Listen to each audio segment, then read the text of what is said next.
Bonjour tout le monde. Alors, je voulais vous présenter aujourd'hui les trois tabous, donc trois de... alors, ce sont trois tabous de la civilisation à la base. Après, on va venir sur le versant psychanalytique, mais tout d'abord, quels sont ces trois tabous mis en place par les sociétés dites civilisées? Donc nous avons le tabou du cannibalisme, le tabou de l'inceste et le tabou du meurtre. Ce sont trois interdits. J'espère que tabou, hein, vous l'entendez bien dans ce sens-là, et non pas j'ai pas de tabou, j'ai pas de complexe. On est d'accord. Ce sont les trois interdits de la civilisation. Pour qu'une civilisation émerge et se maintienne, ces trois tabous sont fondamentaux. Alors, d'un point de vue sociologique et ethnologique, effectivement, au XXe siècle, et peut-être aujourd'hui encore, là je ne sais pas, mais au XXe siècle, ce qui est sûr, c'est qu'on trouvait des sociétés dans le monde qui pratiquaient le cannibalisme, puisque ça donnait... ah voilà, j'ai eu le poil du pinceau. Puisque le cannibalisme était pratiqué, par exemple, je me rappelle d'une histoire au Brésil, il me semble, en Amérique du Sud en tout cas, où on mangeait une partie du corps de l'ennemi qu'on avait tué, et c'était censé nous donner de la force et enfin nous donner aux hommes de la force et de la vigueur sexuelle. Ah, les Chinois font ça avec les pangolins, avec les fœtus de pangolins aujourd'hui. Et on a bien sûr en psychiatrie des cas comme le cannibale de Rouen, qui a mangé le cœur de son codétenu, le cœur ou le poumon, enfin un organe vital, voilà, vivant. Charmant. Donc là on est sur... on dévore l'autre, hein. Là vraiment on est dans le réel. Deuxième interdit, l'inceste. Alors l'inceste, c'est aussi vieux que la civilisation, c'est-à-dire qu'on n'a pas attendu de créer des tabous pour que l'inceste ait lieu. Au XXe siècle, toujours, il y avait une société où quand la fille était donnée en mariage, on appelle ça des sociétés primitives en sociologie. Je déteste ce mot de primitive, c'est des sociétés qui fonctionnent comme ça, mais bon, bien sûr toujours à l'avantage des hommes. Et on donne la fille en mariage,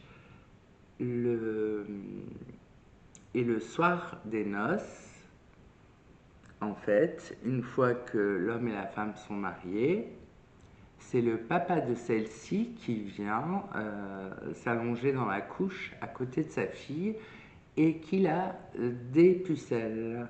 Voilà. Donc ça fait chaud tout de suite. Voilà, mon premier c'était papa. Mais dit comme ça, de façon ritualisée, c'est choquant. Et alors, alors ça se produit qu'une fois, au moment des noces. Par contre, dans nos sociétés actuelles, l'inceste est plutôt monnaie courante. Donc c'est interdit vol en éclats, là où le cannibalisme est quand même réduit. Aujourd'hui, ce sont surtout des psychopathes qui, lors de passage à l'acte, font des actes de cannibalisme. Il y a un cannibale très connu aussi au Japon. L'inceste, lui, enfin très connu, il passe pas à la télé. Quand je dis très connu, on le connaît, hein, voilà. Quand on parle de l'inceste, effectivement, aujourd'hui, l'inceste est pratiqué par un ascendant qui soit directement lié par le sang, donc papa, maman, le frère, la sœur, le cousin, la cousine, tout ça. Il y a des femmes qui pratiquent l'inceste. C'est plus rare. De toute façon, que ce soit cannibalisme, inceste ou meurtre, c'est plus rare chez les femmes. Mais il y en a. Il ne faut pas croire que les femmes sont de soie blanche. Elles peuvent aussi avoir des passages à l'acte comme ça assez effroyables. Ça peut être un beau-père, une belle-mère. C'est pas seulement quand il y a du lien de sang. En fait, c'est toute personne qui a un pouvoir au sein de la famille. Voilà. Ça s'appelle l'inceste. Après, le maître d'école, le professeur, le voisin, tout ça, c'est pas de l'inceste, c'est du viol. L'inceste inclut le viol. Hein. On est effectivement dans la même thématique. Et le troisième interdit, c'est le meurtre. Alors là, je crois que c'est le plus gros des loupés. Tout le monde s'en donne à cœur joie. Ça tue à tire-larigot. Ça tue des gosses, ça tue des bonhommes, ça tue des bonnes femmes, ça tue tout le monde. Je ne sais pas ce que devient notre société actuellement, mais c'est assez effrayant. En tout cas, moi, je me sens pas très à l'aise avec tout ça parce que effectivement, j'ai bien incorporé les 3 tabous de la civilisation. Et grâce à Dieu, enfin grâce à Dieu, je vais vous expliquer à qui. Donc en fait,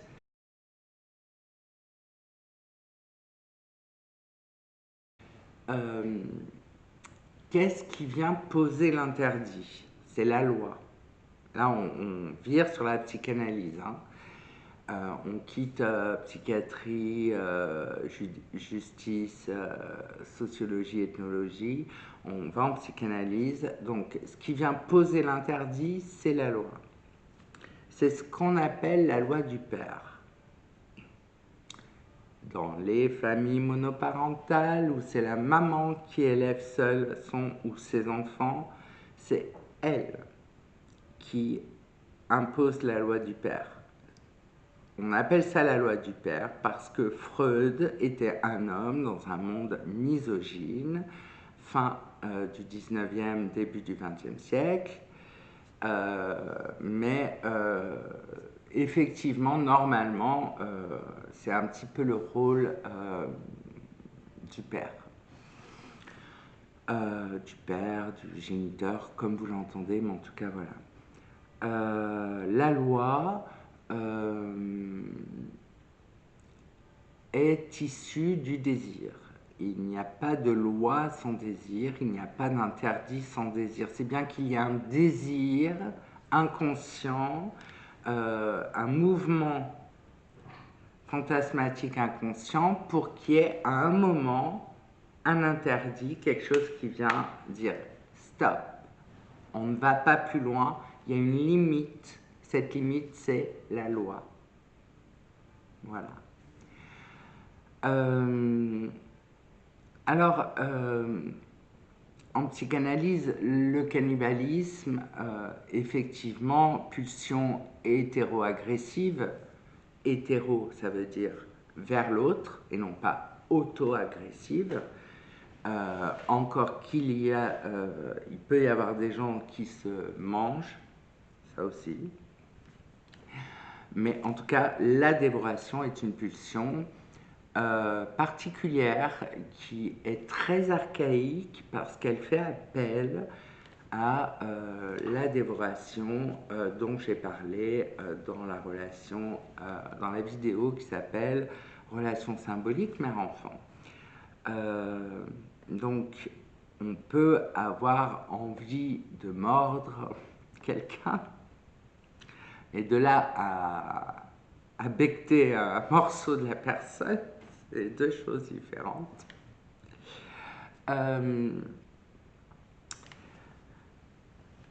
C'est une pulsion qui, quand elle est mise en œuvre, met en œuvre effectivement un comportement sadique, donc pervers, et ce genre de passage à l'acte sont généralement attribués aux psychopathes. Hein, on va appeler la vidéo sur les états limites. Voilà. Ensuite, on va passer au deuxième tabou au niveau psychanalytique, le tabou de l'inceste. Qu'est-ce que c'est que l'inceste? C'est-à-dire qu'en fait, l'enfant, peu importe son âge, qu'il ait 6 mois, parce que ça existe, des pères qui violent leur petit garçon ou leur petite fille de 6 mois. Oui. Qu'on ait 6 mois, qu'on ait 13 ans, peu importe à quel âge l'inceste a lieu ou démarre, parce qu'il y a des incestes qui vont n'arriver qu'une fois, et il y a des incestes qui vont être récurrents. Une espèce de réitération de l'inceste. Donc là, on est... moi, j'ai envie d'appeler ça de la sociopathie parce qu'on franchit des règles. Tout ça pour obtenir une jouissance. Le parent est censé nous protéger, apporter la sécurité. C'est aussi eux qui maintiennent la loi, donc les interdits, et c'est interdit quand ils volent en éclats. L'enfant n'a d'autre choix que de continuer à aimer son parent violeur, il faut le dire comme ça. Évidemment, l'enfant va être dans une phase soit de déni, soit de sidération. La sidération, vous en avez toutes et tous entendu parler, c'est quand l'enfant fait une espèce de dépersonnalisation, c'est-à-dire qu'il a l'impression de sortir de son corps pour ne pas vivre le moment terrible qui est en train de se passer.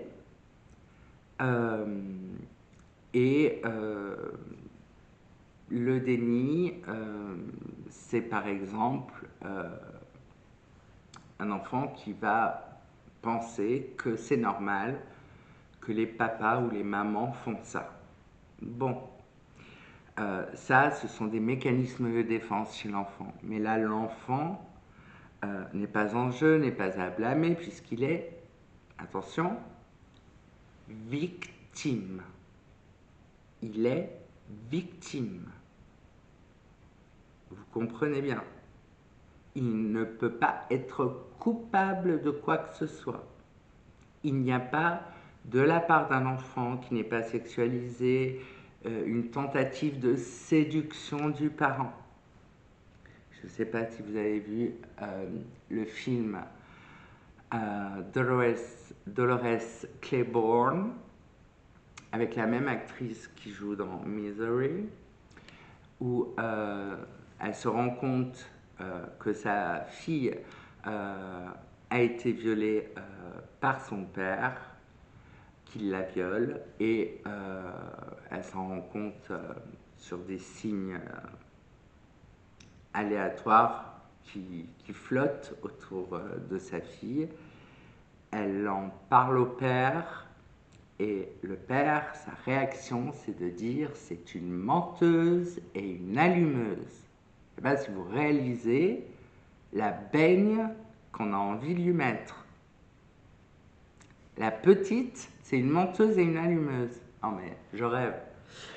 Donc, en fait, ce qui est inclus quand un parent fait ça, il inclut le fait que c'est normal, qu'on est tous les deux consentants, mais non, non. Il n'y a que le parent qui est consentant. L'enfant ne sait pas. Ne sait pas ce que ça va provoquer, les conséquences qu'il va y avoir sur sa vie. Donc de la part du père, de façon tout à fait pulsionnelle, là aussi, c'est de la pédophilie, mais de la pédophilie concentrée au sein de la famille. Troisième tabou interdit, je reprends le mot, le meurtre. Alors, on peut tuer sans faire exprès. On est condamné, hein. C'est-à-dire, par exemple, vous êtes en voiture, vous n'avez pas bu, vous n'avez pas fumé de substances, vous n'avez pris aucune drogue, vous n'étiez pas sur votre téléphone, mais malgré tout, vous ratez un virage, vous rentrez dans une voiture, vous tuez quelqu'un. C'est pas de votre faute, mais vous êtes quand même responsable aux yeux de la loi, ce qui est normal. Il faut que la loi maintienne cet interdit. C'est un homicide involontaire. Mais moi, je ne parle pas de ça. Je parle de meurtre, d'assassinat. Et là, dans l'assassinat, ce genre de passage à l'acte, quand on tue quelqu'un, qu'on arrive à tuer quelqu'un, à l'étrangler, à lui donner un coup de couteau, à le séquestrer, à lui tirer dessus, à ôter la vie d'un de nos semblables, sans penser aux conséquences, mais juste en pensant à la nécessité qu'il y a pour soi-même d'ôter la vie à l'autre, on ne peut pas ne pas... D'ailleurs, c'est pour ça que les meurtriers et les psychopathes, ainsi que les violeurs, sont en prison et pas en hôpital psychiatrique. Parce que la loi maintient une peine, maintient son interdit. Ces désirs-là, on ne les autorise pas dans la société. Voilà. Donc, on a 3 types de victimologie, mais surtout 3 types de coupables. C'est pour cela que ces 3 tabous, ces 3 interdits qui viennent se frotter à la loi, restent et resteront tant qu'on sera une société qui aura un ciment commun, qu'on formera une communauté, resteront en place et surtout activés dans l'inconscient collectif. C'est-à-dire que, évidemment, qu'il faut que tout le monde soit conscient que ça, c'est pas que c'est mal, c'est interdit, c'est un tabou. On ne fait pas ça. On ne fait pas ça. On ne dérape pas. Voilà. Alors, c'était tout pour moi. Je vous dis à jeudi pour une vidéo make-up plus légère. À dimanche prochain pour une vidéo psychanalyse. Et je vous souhaite un bon dimanche.